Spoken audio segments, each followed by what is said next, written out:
नमस्कार साथियों, मैं अवनीश कुमार आप सभी को अपने YouTube चैनल तैयारीपुर में स्वागत करते हैं।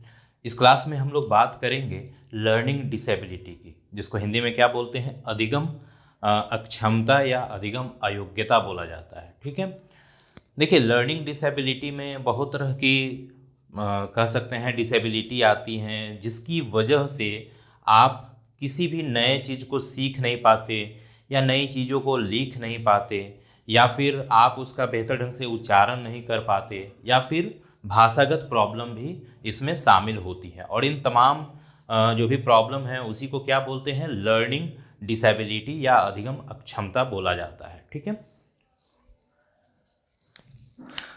इस क्लास में हम लोग कुछ लर्निंग डिसेबिलिटी की बात करेंगे, पढ़ेंगे उसके बारे में। लर्निंग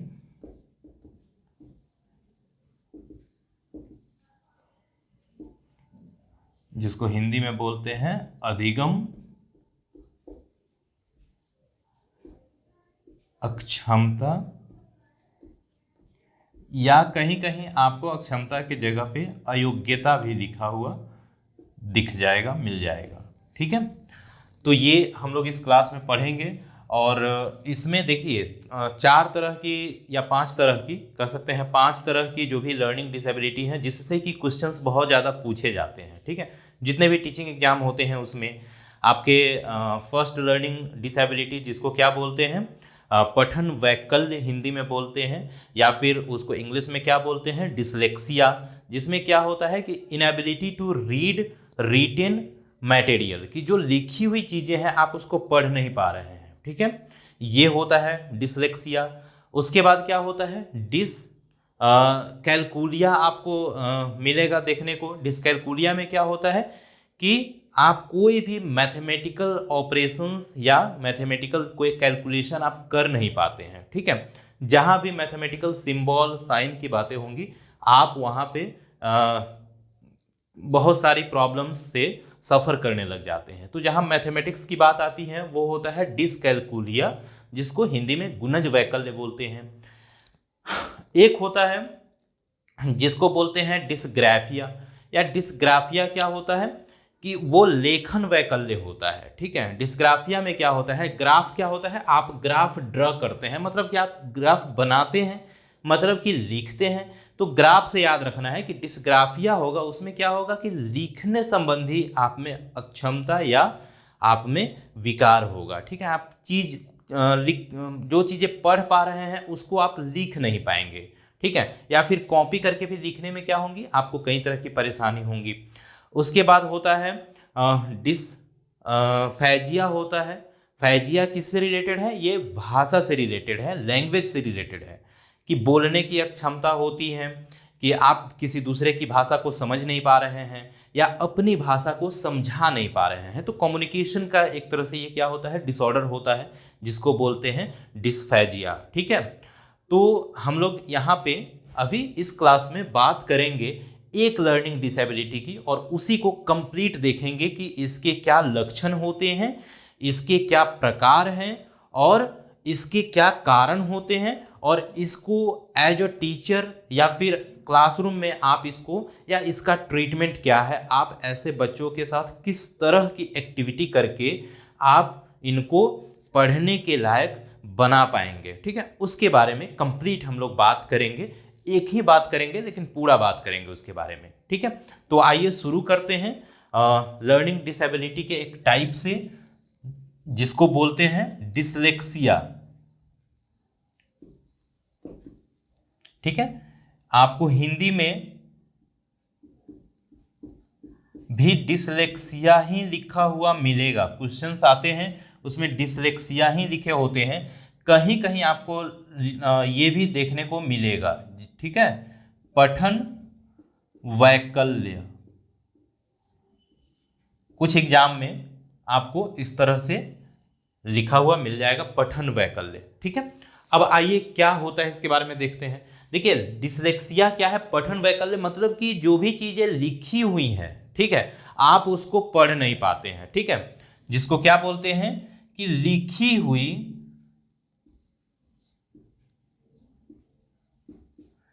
सामग्री को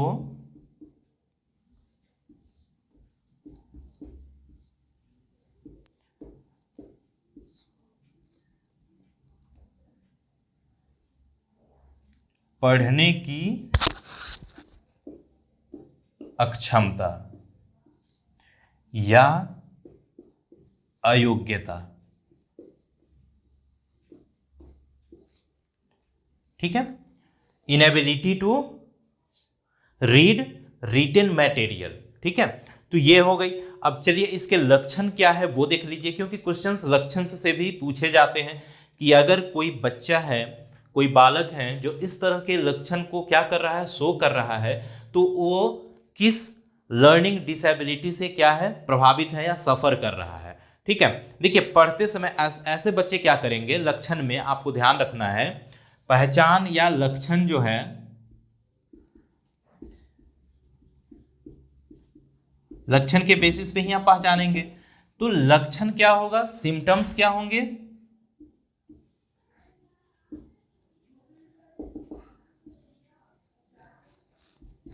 देखिए पहला सिम्टम्स बता रहा हूं, पहला सिम्टम्स क्या होगा कि वो पढ़ते समय अक्षरों को क्या करेगा, ओमिट कर देगा, हटा देगा, लोप कर देगा। ठीक है, मतलब पढ़ते समय अक्षरों का लोप या ओमिशन ऑफ लेटर्स या वर्ड। ठीक है, ये आपको ध्यान रखना है। उसके बाद क्या होता है, शब्द या अक्षर में क्या करेगा, वो उसके क्रम को वो उल्टा करके पढ़ेगा। ठीक है, अक्षरों या शब्दों को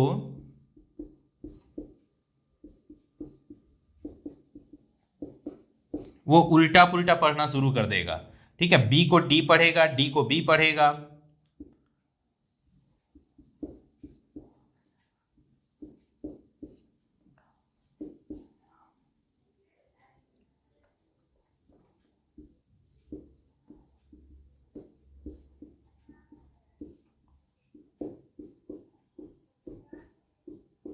ठीक है, ये भी आपको देखने को मिलेगा कि वो मतलब सुसंगत ढंग से नहीं, मतलब एक तरह से मिक्स करके पढ़ना शुरू कर देगा। ठीक है, कभी बी पढ़ेगा तो कभी डी पढ़ेगा, जैसे देखे होंगे कुछ मूवी में दिखाई जाती हैं। यहाँ पे बच्चों को सबसे ज़्यादा कंफ्यूजन होगा। ठीक है, जहाँ पे उसको लिखना है बैट, वहाँ पे वो लिख देगा डैट। हो सकता है इस तरह की प्रॉब्लम उसके साथ हो। ठीक, जहाँ पे उसको लिखना है, ठीक है, मान लीजिए कि वो डैड लिख रहा है, तो वो क्या करेगा, वो लिख देगा बैड। तो इस तरह की प्रॉब्लम उसके साथ हो सकती है। ठीक है, कि वो क्या करेगा, क्रम को चेंज कर देगा या उल्टा पलटी करके पढ़ेगा। पी क्यू में भी उसको बहुत ज़्यादा दिक्कत होंगी, पी और क्यू में दिक्कत होंगी, दोनों को एक दूसरे के जगह पे यूज करना शुरू कर देगा। जहाँ पी करना है वहाँ क्यू कर देगा, जहाँ क्यू करना है वहाँ पी कर देगा। तो इस तरह की आपको देखने को मिलता है। ठीक है, आइए आगे देखते हैं क्या होता है। आगे देखने को मिलता है किस तरह के सिम्टम्स। तो उसमें क्या होगा कि कुछ नए शब्दों को वो अपने से क्या करेगा, जोड़ देगा। नए शब्दों को या नए अक्षरों को क्या करेगा, पढ़ते वक्त जोड़ देगा या हटा देगा। जैसे आप में से बहुत से लोग स्टैटिस्टिक्स को क्या पढ़ते हैं, वही दिक्कत यहां पे हो सकती है। ठीक है, वही दिक्कत बच्चों के साथ भी होती है कि वो स्टैटिस्टिक्स को क्या पढ़ेगा, स्टैटिक। ठीक है, तो उसने क्या किया, कुछ चीजें बीच में हटा दी, या फिर वो क्या करेगा, कुछ नया जोड़ देगा। जैसे स्कूल होता है, ठीक है, तो वो क्या करेगा, आप ऐसे लिखते हैं, ठीक है, वो क्या करेगा, हो सकता है कि ऐसे पढ़ना शुरू करे वो स्कूल। ठीक है, तो ये सब दिक्कत देखने को मिलती है किस डिसऑर्डर में, तो वो देखने को मिलेगा किस डिसेबिलिटी में या किस अधिगम की प्रॉब्लम में, तो वो होगा आपका डिसलेक्सिया। ठीक है, उसके बाद क्या होता है कि ये जो स्पेलिंग होती है उसकी भी बहुत ज़्यादा मिस्टेक होती है। ठीक है, स्पेलिंग आप बोलेंगे लेकिन वो क्या करेंगे, अलग बोलेगा। ठीक है, वो स्पेलिंग को बेहतर ढंग से पढ़ नहीं पाएगा, मतलब कि स्पेलिंग जिसको बोलते हैं हिंदी में वर्तनी की प्रॉब्लम। ठीक है, वर्तनी की समस्या उसके साथ बहुत ज़्यादा होगी। ठीक है, आप क्या स्पेलिंग बोलेंगे, वो क्या स्पेलिंग बोलेगा। ठीक है, तो स्पेलिंग की प्रॉब्लम भी देखने को मिलता है। ठीक है, ये डिसलेक्सिया के कुछ लक्षण होते हैं। ठीक है, उसके बाद क्या करते हैं वो कि अगर मान लीजिए जैसे आप पढ़ रहे हैं तो आप क्या करते हैं, पढ़ते हैं तो जैसे कहाँ पे आपको रुकना है, कहाँ पे नहीं रुकना है, कहाँ पे फुल स्टॉप लगेगा, कहाँ पे कॉमा लगेगा, ठीक है, अल्प विराम कहाँ लगेगा, पूर्ण विराम कहाँ लगेगा, मतलब कि जो विराम चिन्ह होता है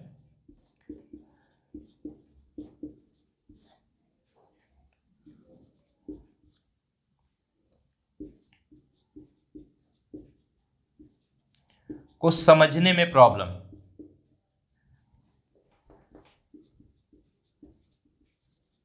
दिक्कत देखने को मिलेगी। जैसे कि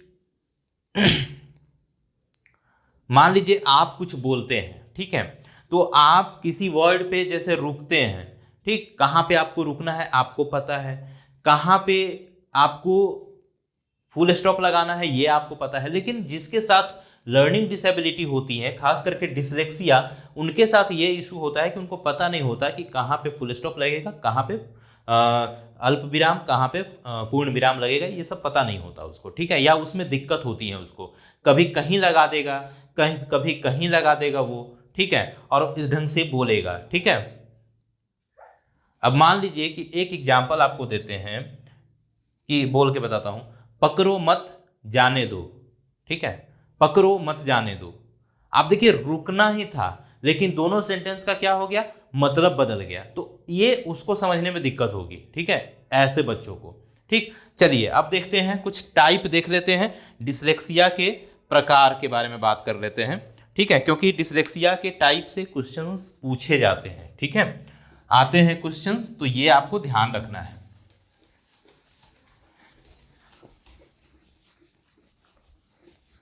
डिसलेक्सिया के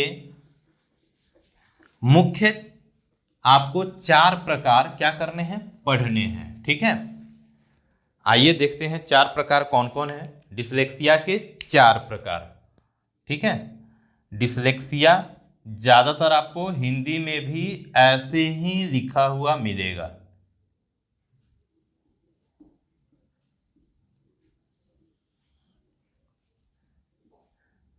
ठीक है, आइए इसके प्रकार की बात कर लेते हैं और प्रकार को भी थोड़ा सा सिम्टम्स के आधार पर समझने की कोशिश करेंगे। ठीक है, आइए पहला जो प्रकार है उसको क्या बोलते हैं, उसको बोलते हैं फोनोलॉजिकल डिसलेक्सिया। ठीक है, या हिंदी में उसको बोलते हैं ध्वन्यात्मक डिसलेक्सिया। कुछ सिम्टम्स इसके देखते हैं। देखिए इसमें क्या होता है ना कि आप ध्वनि को पहचान नहीं पाते, जो चीजें आप, जैसे मान लीजिए कि आपको पढ़ने के लिए कहा जाए तो आप पढ़ते हैं, तो उसके साथ क्या होता है, आप पढ़ते हैं तो साउंड निकलता है ना, कुछ ध्वनि निकलते हैं, साउंड निकलते हैं। ठीक है, और उसी के आधार पे, उसी साउंड को पहचान करके और उसके आधार पे क्या होते हैं, आप शब्दों को पहचानते हैं, अक्षरों को पहचानते हैं और आप उसको लिखते भी हैं।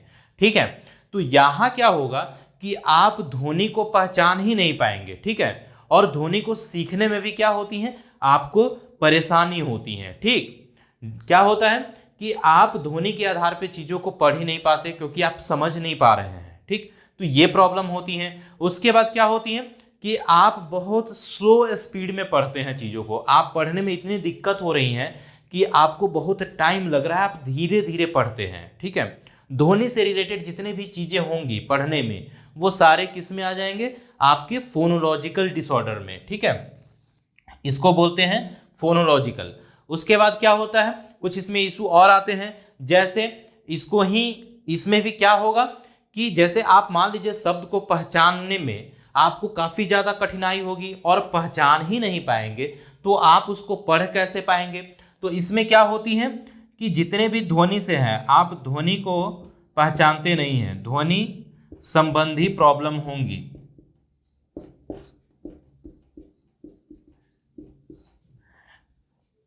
ध्वनि को पहचानने या शब्दों को पहचानने में दिक्कत,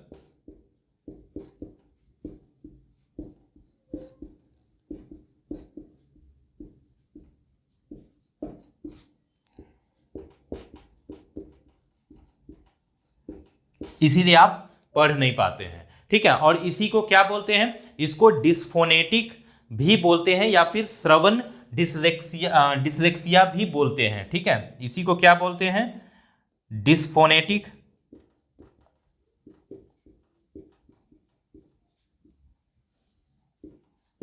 या श्रवण डिसलेक्सिया, ठीक है, इसको बोलते हैं। चलिए अगले प्रकार की तरफ चलते हैं। अगला जो प्रकार होता है उसको बोलते हैं रैपिड नेमिंग डिसलेक्सिया, ठीक है। रैपिड नेमिंग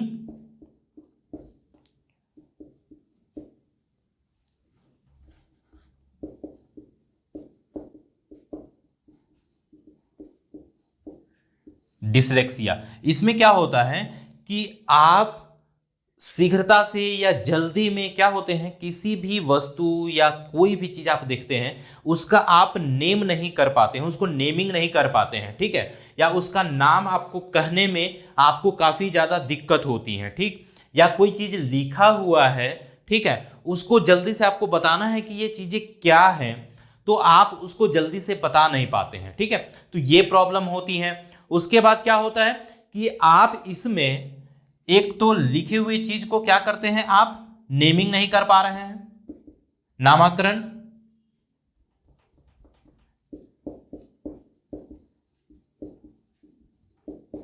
दूसरा, आप शब्दों के जगह पे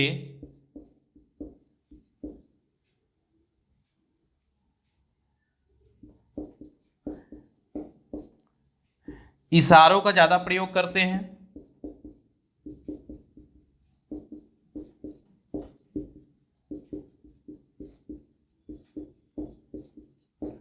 ठीक है। इतना आपको ध्यान रखना है। उसके बाद क्या होता है कि आप कुछ चीजों को, चूंकि आपको बहुत दिक्कत हो रही है नेमिंग करने में, आप जब नाम नहीं ले पाएंगे तो आप वैसे कंडीशन में क्या करते हैं, आप इशारा से बात करते हैं। दूसरी चीज कि आप जब पढ़ते रहते हैं, कुछ चीजें पढ़ रहे हैं, उसमें क्या होता है कि जैसे ही कोई चीज ऐसा आ गया जो जिसको कि आपको बोलने में दिक्कत हो रही है, ठीक है, आप उसको बेहतर ढंग से पहचान नहीं पा रहे हैं, तो आप क्या करते हैं, उसका लोप भी कर देते हैं या उसको हटा देते हैं, ठीक है।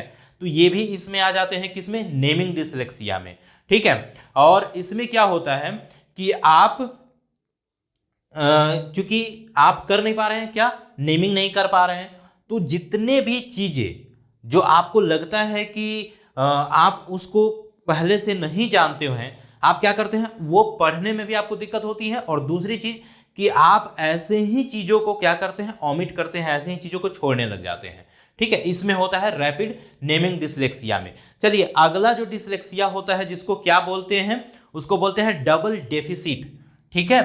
उसको बोलते हैं डबल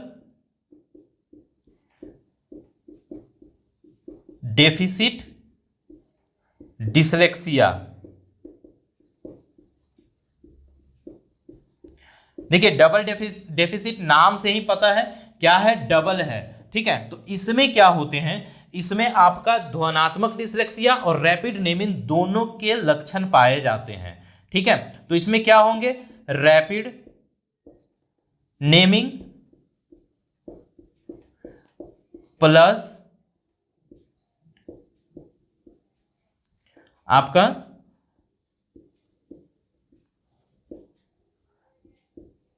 ध्वनात्मक डिसलेक्सिया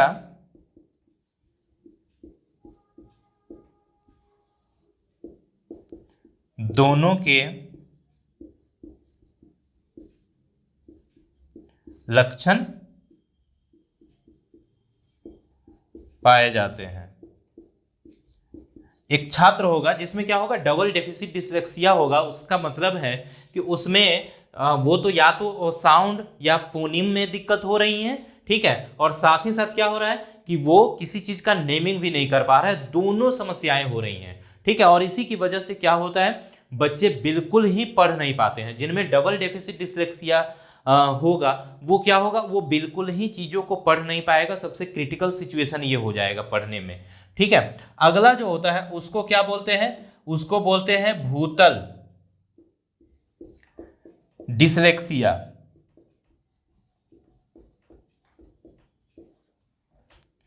ठीक है, या इसको बोलते हैं सरफेस डिसलेक्सिया। ठीक है, आइए इसमें देखते हैं इसमें क्या होता है।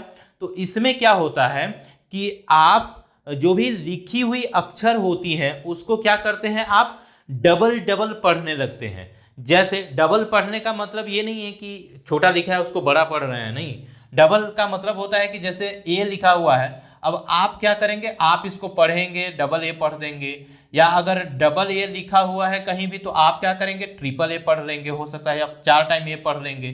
तो ये क्या होती हैं, ये होती हैं भूतल डिसलेक्सिया, जिसमें क्या होता है कि विजुअल इंपेयरमेंट भी होते हैं, पढ़ने में विजुअल इंपेयरमेंट।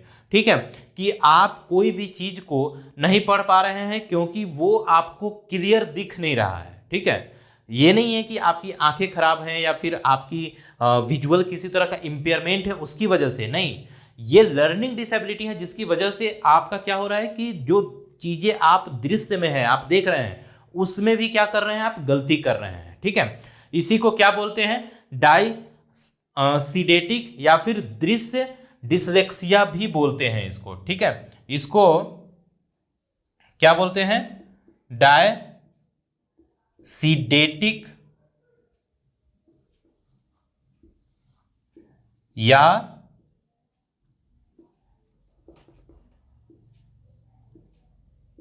दृश्य डिसलेक्सिया। ठीक है, इसमें क्या हो रहा है कि इसमें आप शब्दों को पहचान नहीं पा रहे हैं, शब्दों को पहचानने में प्रॉब्लम हो रही है। ठीक है, इसमें क्या होगा कि आपको कोई भी चीजें धुंधला दिखेंगी, इसमें क्या होगा, धुंधला दिखेगा,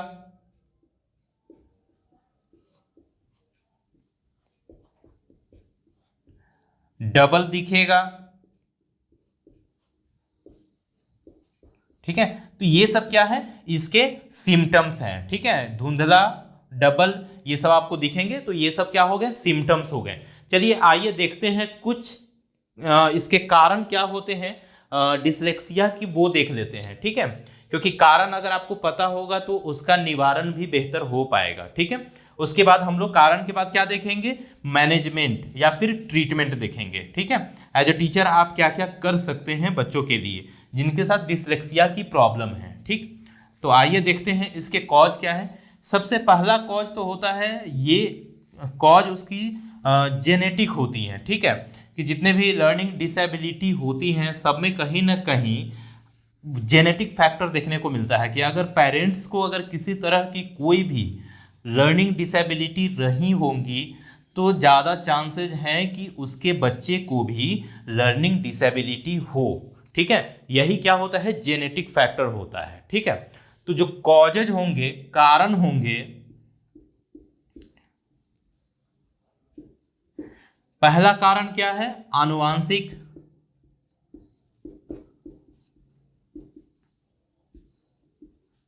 आनुवांशिक कारण हो गए। ठीक है, कि जेनेटिक हो गए, जो भी उसके पेरेंट्स से उसको मिले। दूसरा होता है कि अगर गर्भ के समय, ठीक है, गर्भावस्था में मां, ठीक है, अब यहां ध्यान रखिए कि गर्भावस्था में क्या होगा, अगर मां के अगर चोट लगती है किसी तरह की पेट में, ठीक है, और उससे क्या होता है, बच्चे के अगर सर में चोट लग जाती है, ठीक है, तो उसकी वजह से गर्भावस्था में अगर मां को चोट लगी,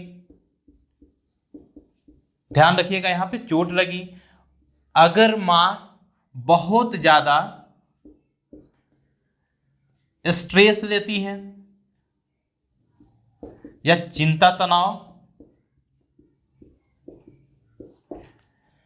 बहुत ज्यादा ड्रग्स अगर लेती है,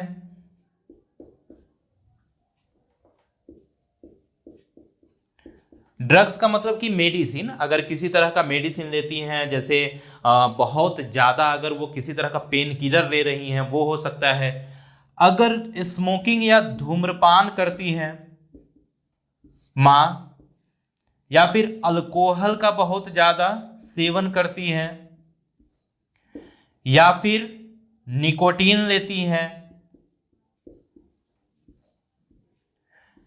तो क्या होता है, बहुत ज़्यादा चांस है कि बच्चे में लर्निंग डिसेबिलिटी देखने को मिले। जितने भी लर्निंग डिसेबिलिटी हैं वो सबके एक कारण ये होंगे, ठीक है, और एक कारण जेनेटिक होंगे, दोनों कारण सब में होते हैं, ठीक है। चोट लग जाए या फिर ये सब देखने को मिल जाए। उसके बाद क्या होता है कि जब बच्चा बड़ा हो गया थोड़ा सा, ठीक है, बड़ा हो गया, तो उसमें क्या होता है कि अगर वो पढ़ने से संबंधित अगर वो बहुत ज़्यादा डर जाता है, स्ट्रेस लेता है, तो वो भी होगा, ठीक है, कि बाद के या विकासात्मक अवस्था में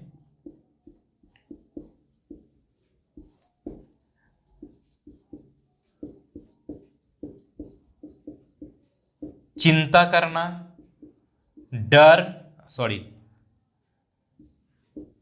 भय, ठीक है, या किसी तरह का उसके साथ ट्रॉमा का होना, ठीक है, किसी तरह का घात होता है उसके साथ, ठीक, तो ये भी एक कारण होता है। उसके बाद कारण क्या होता है कि पोषण, अगर पोषण को यहां रखे तो ज्यादा सही है, मतलब पोषण की कमी,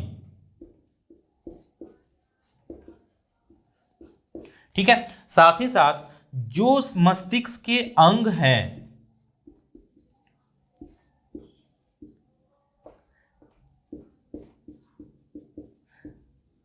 जो अंग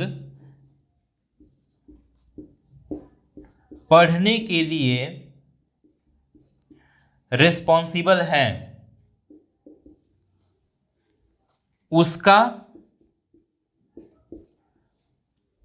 उचित विकास या प्रॉपर डेवलपमेंट न हो पाना,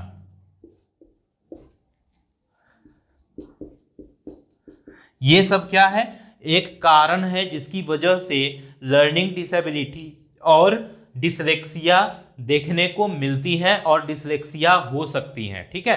तो ये सब कुछ कारण थे, इसको आपको ध्यान रखना है, ठीक। साथ ही साथ चलिए अब देखते हैं कि एक टीचर क्या कर सकते हैं या फिर जो काउंसलर होते हैं वो क्या करते हैं, ठीक है, वो क्या कर सकते हैं, कैसे मैनेज कर सकते हैं और ट्रीटमेंट क्या हो सकता है, ठीक है, ताकि जो पढ़ने की डिसेबिलिटी है, जो डिसलेक्सिया है, उसको बहुत हद तक कम किया जा सके, ठीक है।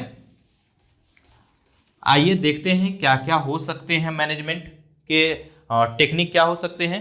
पहला चीज कि मैनेजमेंट में सबसे पहले तो ध्यान ये रखना है कि जब भी बच्चे का आप क्या करें, पढ़ने के लिए कोई चीज दें तो कोशिश ये करें कि वो इवन प्रॉपर लिखा हुआ होना चाहिए, प्रॉपर नोट लिखा होना चाहिए। दूसरी चीज कि बच्चे को जब भी पढ़ने के लिए कहें कोशिश ये करें कि वो बहुत बड़े सेंटेंसेज में ना हो, ठीक है। प्रबंधन एवं उपचार, ठीक है। पहला चीज आपको ध्यान रखना है उपचार में कि आप बहुत लंबा सेंटेंस या बहुत ज्यादा लिख करके चीजें बच्चे को न दे पढ़ने के लिए, ठीक है, ये ध्यान रखें। दूसरी चीज कि जब भी बच्चे का आप क्या करें कि उसको सपोर्ट करने की कोशिश करें, न कि आप बच्चे ऐसे बच्चे हैं उस पर व्यंग करें। टीचर को यह ध्यान रखना है कि कमेंट नहीं होना चाहिए, साथ ही साथ किसी भी प्रकार का बच्चे को डिमोटिवेट नहीं करना है, ऐसी कोई बातें नहीं बोलनी है जिससे कि बच्चे डिमोटिवेट हो, ठीक है। ये दो चीजें ध्यान रखनी है। उसके साथ साथ क्या करना है कि जरूरत जब भी है बच्चे की क्या नीड है, आप उसका क्या करिए, इवैल्यूएशन करिए कि बच्चे को क्या चाहिए, किस चीज़ की ज़रूरत है, ये कैसे पढ़ सकता है। आप उसका कंप्लीट एक क्या करिए, एनालिसिस करिए, उसका इवैल्यूएशन करिए, ठीक है। दूसरी बात आपको ध्यान रखना है कि आप जब भी बच्चे का मूल्यांकन करेंगे, ठीक है, मूल्यांकन जब भी करेंगे वो क्या होगा, मूल्यांकन मानकीकृत नहीं होगा, ये ध्यान रखिएगा। जनरली आप सुनते होंगे कि स्टैंडर्डाइज टेस्ट का प्रयोग करना चाहिए, ठीक है, बट स्टैंडर्डाइज टेस्ट का प्रयोग नहीं करना होता है जो भी स्पेशल कैटेगरी के बच्चे होते हैं उनका, ठीक है। तो आपको इसके अकॉर्डिंग ही आपको क्या करने हैं, टेस्ट अप्लाई करने हैं, ठीक है। तो मानकीकृत परीक्षण आपको प्रयोग नहीं करना है।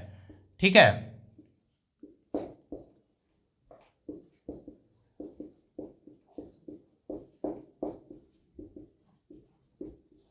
ठीक।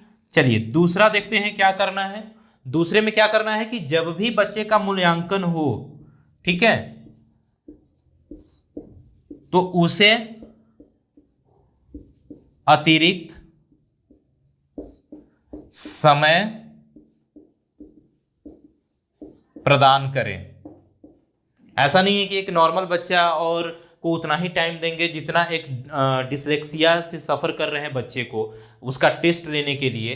तो आपको ये ध्यान रखना है कि ये बच्चे चूंकि क्या है, लर्निंग डिसेबिलिटी से सफ़र कर रहे हैं, तो इसीलिए ऐसे बच्चे का मूल्यांकन क्या होगा, उसके लिए आपको थोड़ा सा एक्स्ट्रा टाइम, उसको प्रॉपर टाइम देना होगा। उसके बाद क्या होता है कि आप कार्यों को टुकड़ों में बांटिए। ठीक है, जो भी कार्य वो उनको आपको देना है, उसको क्या करिए, कार्यों को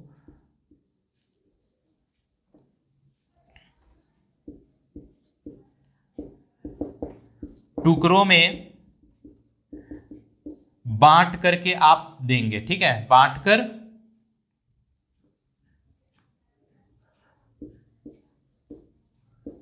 उपस्थित करना।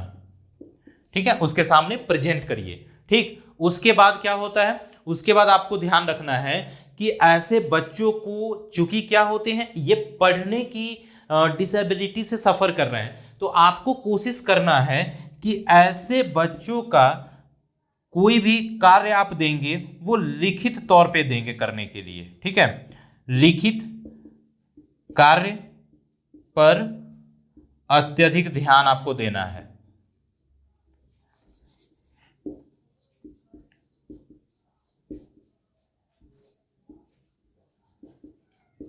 ये आपको ध्यान रखना है। उसके बाद बच्चों के साथ क्या करिए, आप फ्लैश कार्ड आता है, ठीक है, या फिर टेक्स्ट टू वॉइस आता है, ठीक है, वो आप ऐसे टेक्निक का प्रयोग करें। ठीक है, फ्लैश कार्ड एवं टेक्स्ट टू वॉइस इंस्ट्रूमेंट और टेक्निक का प्रयोग।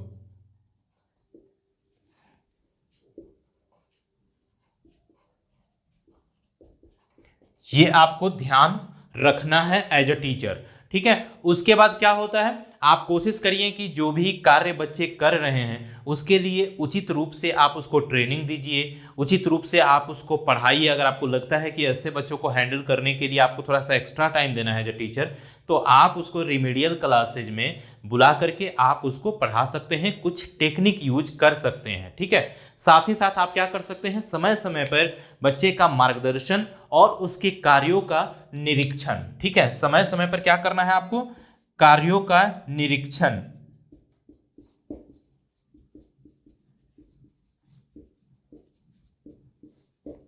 ये आपको ध्यान रखना है एज अ टीचर। ठीक है, उसके बाद आपको कोशिश करना है कि आप विविध प्रकार के शिक्षण विधियों का प्रयोग करें। ठीक है, जिसको बोलते हैं कि सेंसरी बेस्ड, ठीक है, या मल्टी सेंसरी टेक्निक का यूज। ठीक है, मल्टी सेंसरी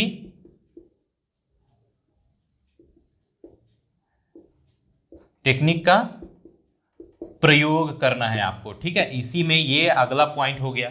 ठीक, ऐसे टेक्निक का यूज करिए जिसमें बच्चे देख भी पाए, वो लिख पाए, बोल पाए, हर चीज उसका कहीं ना कहीं जितने भी सेंसरी ऑर्गन है सबको एक्टिवेट करने वाला टीचिंग मेथड जरूरी होता है, आपको अप्लाई करना है एज अ टीचर। ठीक है, तो ये सब कुछ टेक्निक हैं जिसको आपको ध्यान में रखना है, जिससे क्या होगा कि ऐसे बच्चों का प्रबंधन बेहतर ढंग से क्लासरूम में हो पाएगा। ठीक है, क्लासरूम में कोशिश करना होता है कि जितने भी प्रकार के जो भी लर्निंग डिसेबिलिटी से सफ़र कर रहे हैं स्टूडेंट होते हैं, आपको कोशिश ये करना होता है कि आप उनको आगे बैठने के लिए कहें, उनको इंस्पायर करें, उनको आगे बैठाएं। ठीक है, और कोशिश करें कि एक तरह से ऐसा क्लासरूम हो, इंक्लूसिव क्लासरूम, जहाँ पे सारे बच्चे एक साथ बैठ के पढ़ते हो।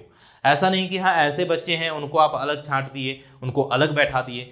ये आपको ऐसे प्रयोग से बचना होता है, ठीक है। ऐसे अगर आप करेंगे तो क्या होगा, बच्चे कहीं ना कहीं डिमोटिवेट होने लगेंगे, उनको ये लगने लगेगा कि उनके साथ बहुत कह सकते हैं कि सीवियर प्रॉब्लम है, इसीलिए उनको नॉर्मल बच्चों के साथ नहीं रखा जा रहा है, क्योंकि वो नॉर्मल नहीं है या फिर वो एबनॉर्मल है। लेकिन एक टीचर को ऐसे बच्चों में मेंटालिटी को डेवलप होने से बचाने के लिए ही क्या करना होता है, इंक्लूसिव क्लासरूम की आपको क्या करनी होती है, अरेंजमेंट करनी होती है, ठीक है। तो ये टीचर को ध्यान रखने हैं मैनेजमेंट, और इसी हिसाब से बच्चे को क्या करने हैं, पढ़ाने भी हैं। तो ये सब आपको ध्यान रखना है एज ए टीचर कि किस तरह से बच्चे का पहचान करेंगे, किस तरह से उसके प्रकार होते हैं, किस तरह की सिम्टम्स किस प्रकार में होते हैं, क्या कारण होता है, और कैसे मैनेज करेंगे। तो चलिए इस क्लास को अब यहीं पे समाप्त करते हैं, मिलते हैं नेक्स्ट क्लास में एक नए लर्निंग डिसेबिलिटी के साथ। उसके बारे में भी जानेंगे क्या होता है, क्या प्रकार है, और कैसे उसका मैनेजमेंट आप करेंगे, ठीक है।